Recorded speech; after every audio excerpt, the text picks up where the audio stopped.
వెన్నుపోటు తత్వం ఒక వైసీపీ పార్టీకే చెల్లుతుందని అనంతపురం జిల్లా గుంతకల్లు ఎమ్మెల్యే గుమ్మనూరు జయరాం పేర్కొన్నారు.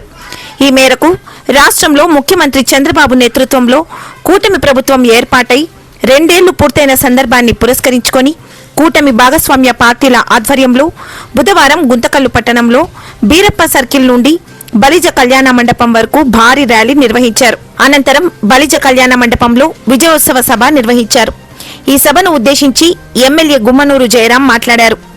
బీసీ సామాజిక వర్గానికి చెందిన తాను వైసీపీ తరపున 2 సార్లు ఎమ్మెల్యేగా గెలుపొంది 5 ఏళ్ల పాటు మంత్రిగా కొనసాగి కర్నూలు జిల్లా ఆలూరు నియోజకవర్గం వైసీపీకి కంచుకోటగా మార్చినప్పటికీ మరో దఫా ఆలూరు నియోజకవర్గం తరపున వైసీపీ టికెట్ ఇచ్చేందుకు ఆ పార్టీ అధిష్టానం నిరాకరించిందన్నారు. వెన్నుపోటు తత్వం అంటే ఇది కాదా అంటూ ఆయన ప్రశ్నించారు. తప్పని పరిస్థితుల్లో బీసీ సామాజిక వర్గం అధికంగా ఉన్న అనంతపురం జిల్లా గుంతకల్లు నియోజకవర్గం తరపున తనకు టికెట్ కేటాయించాలని చంద్రబాబు నాయుడు గారిని కోరితే ఏమాత్రం వెనకాడకుండా వెంటనే గుంతకల్లు అసెంబ్లీ నియోజకవర్గం తరపున కూటమి అభ్యర్థిగా తనకు టికెట్ ఇచ్చి ఆయన అవకాశం కల్పించారన్నారు. బీసీల సంక్షేమం శ్రేయస్సుకు పాటుపడుతున్న పార్టీ ఏదైనా ఉందంటే అది ఒక్క టీడీపీ మాత్రమేనని తాను ఘంటాపథంగా చెప్పగలనని ఆయన అన్నారు. ముఖ్యమంత్రి గారి నేతృత్వంలో కూటమి ప్రభుత్వం అభివృద్ధి సంక్షేమాన్ని 2 కళ్లుగా చూస్తోంది కాబట్టి రాష్ట్రం అభివృద్ధి బాటలో పయనిస్తోందన్నారు. సామాజిక న్యాయం నిష్పత్తిలో బీసీ, ఎస్సీ, ఎస్టీ వర్గాలకు కూటమి ప్రభుత్వం సముచిత స్థానం ఇచ్చినందువల్లే రాష్ట్ర ప్రజలు 164 సీట్లను కట్టబెట్టి అధికారం అప్పగించారని గుర్తు చేశారు. గుంతకల్లులో వైసీపీ పార్టీలో అప్పుడే బీసీలను అణగద్రొక్కే ప్రయత్నాలు జరుగుతున్నాయన్నారు. వారం రోజుల క్రితం వైసీపీ పార్టీ అధిష్టానం ఇచ్చిన పిలుపు మేరకు గుంతకల్లులో జరిగిన కార్యక్రమమే ఇందుకు నిదర్శనమన్నారు. బీసీ వర్గానికి చెందిన ఓ నాయకుడు తనకున్న బలగంతో భారీ ర్యాలీ నిర్వహిస్తే అప్పుడే ఆయనను అణగదొక్కేలా తాజా మాజీ Guntakal municipal vice chairman YCP జిల్లా ఉపాధ్యక్షురాలు నైరుతిరెడ్డి తన ప్రసంగంలో బీసీలను కించపరిచేలా ప్రసంగించారని విమర్శించారు.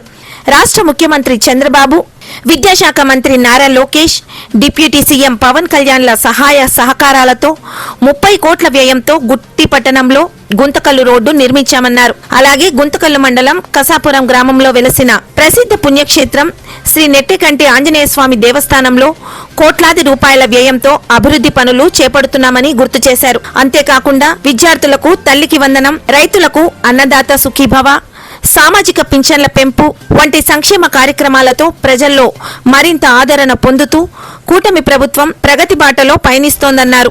ఈ కార్యక్రమంలో ఎమ్మెల్యే సోదరులు, Guntakal TDP incharge Gummanur Narayanaswamy, TDP రాష్ట్ర కార్యవర్గ కార్యదర్శి డాక్టర్ పత్తి హిమబిందు, గుంతకల్లు నియోజకవర్గ జనసేన పార్టీ సమన్వయకర్త వాసగిరి మణికంఠ తదితర కూటమి పార్టీల నేతలు, కార్యకర్తలు పెద్ద సంఖ్యలో పాల్గొన్నారు. నేను అదే అంటున్నా, వైఎస్ఆర్ కాంగ్రెస్ పార్టీ సిగ్గు లజ్జ ఏమైనా ఉంటే మీరు మన కార్యక్రమం చేశారు. ఏ కార్యక్రమం అయ్యా? వెన్నుపోట. ఈ వెన్నుపోట ఎవరు పోల్చారని మీరు గుర్తుపెట్టుకోండి. ఇప్పుడు నా తమ్ముడు చెప్పాడు, ఆ పార్టీలో నేను ఉన్నప్పుడు నాకు ఈ వాళ్ళు వెన్నుపోటు పొడిచలేదా అని చెప్పి నేను అడుగుతున్నా. ఒక బీసీనే, ఒక బీసీ ఎదుగుదల వచ్చినాక మీ ధనికులు, పెద్ద పెద్ద భూస్వాములు, పెద్ద పెద్ద వాళ్ళు నాకు వెన్నుపోటు పొడిచింది కాదా అని చెప్పి నేను అడుగుతున్నా. ఈరోజు ఆంధ్ర రాష్ట్రంలో ఎక్కడ చూసినా వెన్నుపోటు ఎక్కడైనా ఉందంటే అది వైఎస్ఆర్ కాంగ్రెస్ పార్టీలో ఉందని చెప్పొచ్చు.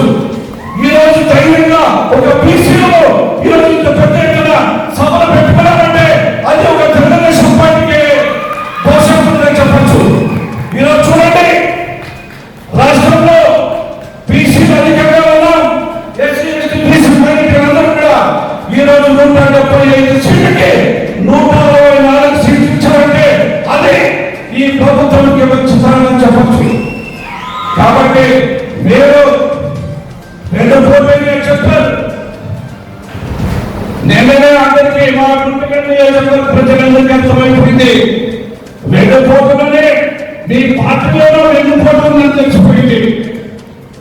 ఒక బీసీ ఎదురుగా వచ్చినాక మనమే మన ఎవరు అమ్మ నైరుతమ్మ బీసీ ఎన్నికలు వచ్చినాక పోగంట అదే బీసీ లేకపోతే మీ అప్పుకి మీ నాన్నకి 94,000 ఓట్లు పడ్డావు అని నేను అడుగుతున్నా. కేవలం తిప్పి కొడితే 10,000 ఓట్లు లేదు ఏమి అంటే మా బీసీలు మా ఎస్సీ మైనార్టీలు అందరూ తక్కువ అని అడుగుతున్నా. సరే ఈసారి పోగొట్టుకున్నా కదా, ఈసారి 2009 ఎన్నికల నీకు అర్థం పక్కాలు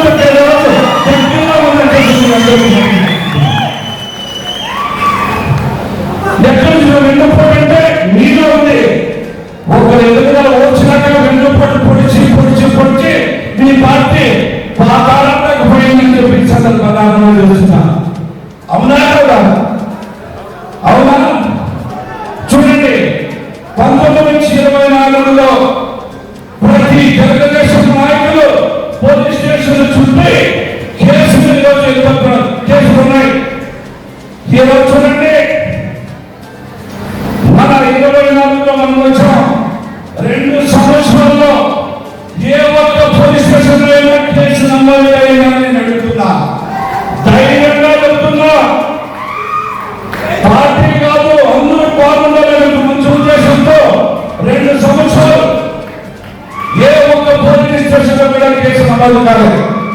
మొన్ననే పెద్ద ఉన్నారు నారా చంద్రబాబు నాయుడు గారు, పెద్ద జయరాం గారు మీ గుంటకల్లి నియోజకవర్గంలో లాండర్ చాలా బాగుంది అన్నారు. చాలా బాగుంది, అందరూ ఒకటే. కానీ ఈ రెండవ మాటకి మీరు చూడండి, రేపు స్థానిక సమస్య ఎన్నికలు ఉన్నాయి. అక్కడ జగన్మోహన్ రెడ్డి తెచ్చుకుంటున్నారు. ఆయన అక్కడ ఉన్నాడు, ఈ అమ్మాయి ఇంట్లో ఉంది. రేపు స్థానిక సమస్య ఎన్నికల్లో ఓటు అడిగే హక్కు ఒక తెలుగుదేశం పార్టీ తప్ప వైఎస్ఆర్ కాంగ్రెస్ పార్టీకి అని చెప్పచ్చు. ప్రతి రైతు బాగుండాలి, రైతు బాగుంటేనే రాష్ట్రం బాగుంటుందన్న విధంగా ఈరోజు ప్రతి రైతునికి 20,000 రూపాయలు ఇచ్చారన్న ముఖ్యమంత్రి మన నారా చంద్రబాబు నాయుడు గారి దగ్గర చెప్పేసి చెప్పచ్చు. ఈరోజు ఎవరు చూసినా కూడా నిరుద్యోగులు, ఈరోజు ఎంతో మంది నిరుద్యోగులు కూడా ఎన్నో పెద్ద పెట్టుబడులు తీసుకొచ్చి పరిశ్రమలు తీసుకొచ్చి 20 లక్షల ఉద్యోగాల అవకాశాలు కల్పిస్తున్న విధంగా ఈరోజు ఉద్యోగాల అవకాశం కల్పించిన మన నారా లోకేష్ గారు చెప్పేసి సందర్భంగా చూస్తున్నాం. అది కాకుండా ఈ రోజు నాణ్యమైన విద్య నేర్పిస్తాం. ఆ నాణ్యమైన విద్య నేర్చుకోవాలంటే 16,000 ఉద్యోగాలు టీచర్ ఉద్యోగాలు ఇచ్చిన ఘనత మన ప్రభుత్వం అని చెప్పి సందర్భంగా మనం చూస్తున్నాం. ఒక పక్క సంక్షేమం, ఒక పక్క అభివృద్ధి. గ్రామంలో చూడండి, ఎక్కడ చూసినా కూడా సిసి రోడ్లు, డ్రైన్లు, బ్రహ్మాండంగా పీటీ రోడ్లు. అభివృద్ధి అంటే ఇది అని మనందరూ కూడా ఎదరించుకొని చెప్పచ్చు. ఒక పక్క సంక్షేమం, ఒక పక్క అభివృద్ధి అంటే ఆంధ్ర రాష్ట్రంలో తప్ప ఏ రాష్ట్రంలో లేదని చెప్పి ఈ సందర్భంగా మనం చేసుకుంటున్నాం. చూడండి, కసాపురం ధర్మవరం గేట్లు, ఇక్కడ గుంజు నుంచి దొండకానికి హైవే రోడ్డు, గుంజులో 250 కోట్ల పైప్ లైన్. ఈరోజు మన సోలార్ ప్రాజెక్ట్ 22,000 కోట్లు, దాదాపుగా 33,000 కోట్ల పరీక్షలనే ఈ గుంటకల్ నియోజకవర్గం అభివృద్ధి ఉందా లేదా అని నేను అడుగుతున్నా. వైఎస్ఆర్ కాంగ్రెస్ పార్టీ వాళ్ళు అభివృద్ధి ఎక్కడ అంటే నీ 5 సంవత్సరాలు నీ ఇంటి అభివృద్ధి చేసుకున్నావే, కానీ గుంటకల్ నియోజకవర్గం అభివృద్ధి చేశావా అని నేను అడుగుతున్నా. ఈరోజు చూడండి, పెద్ద మీరందరూ ఈ అభివృద్ధి అనేది మనమే మన 39 ఛానల్ వాళ్ళు మన గుంటకల్ నియోజకవర్గం అంతా తిరిగి అందరూ 90% అభివృద్ధి ఉంది. దాని 90% మా అన్న జయరాం అందుబాటులో ఉండాలనే దానికి 39 ఛానల్ సాక్షి. నేను ఆ ఛానల్కి గుంటకల్ నియోజకవర్గంలో అన్న తమ్ముడు అందరూ కూడా ధైర్యంగా వచ్చి మాకు అభివృద్ధి జరుగుతుంది, అన్ని విధాలుగా మమ్మల్ని ఆదుకుంటాడని చెప్పిన ప్రతి వ్యక్తికి పేరు పేరు నా హృదయపూర్వక ధన్యవాదాలు తెలుపుతున్నా. ఇంకా 2 సంవత్సరాలు ఇంత జరుగుతుంది, ఇంకా 3 సంవత్సరాలు ఖచ్చితంగా రేపు రాబోయే రోజుల్లో మన కసాపురం బ్రిడ్జ్ 12 నీళ్ల చెరువులు అందించే బాధ్యత నేను తీసుకుంటానని చెప్పి సందర్భంగా మనం చేసుకుంటున్నాం. ఈరోజు పెద్దాయన ముందునే వారం దర్శనం మన ముఖ్యమంత్రి నారా చంద్రబాబు నాయుడు గారిని నాతో పాటు ఎంతమంది ఎమ్మెల్యేలు వచ్చారు. పెద్దాయన నాకు అభివృద్ధి చేయాలని చెప్పి వాళ్ళు అడిగితే డబ్బులు ఎక్కడ ఉన్నావు అన్నాడు. కానీ మీ అందరి వల్ల 30 రోజుల్లో మీకు విచారిస్తూ ఆ ఆశీర్వాదమే పెద్దాయన అన్నాడు. నేను ఉంటే మాటన్నా పెద్దాయన 29 ఎన్నికల్లో పోయేదానికి ఈ 12 చెరువు నీళ్ళు మాత్రం ఒకటయ్యి ఖచ్చితంగా కాండ ముఖ్యాన్ని తెలిసి వస్తాను పెద్దాయన అని చెప్పడం జరిగింది. పెద్దాయన ఒకే మాటకే అది ఆయన సీఎస్కి ఇచ్చి నాకు రేపు జ్ఞాపకం చేయని చెప్పి ఈ రోజు ఎస్సీలతో తీసుకొచ్చి ఆ ఇది ఎక్కడుందో ఆ ఫైల్ ఎక్కడుందో అని చెప్పి తీసుకొని జిల్లాలో నుంచి మన రాష్ట్రానికి తీపించి త్వరలోనే ఖచ్చితంగా 12 చెరువులు నిర్మించేదానికి జవాబుదారి నిర్ధారించాడు. మీ అందరిని మాటిస్తున్న 12 చెరువులు నీళ్ళు అందించే బాధ్యత నేను తీసుకుంటానని చెప్పి మీ అందరిని కూడా పంపిస్తున్నా.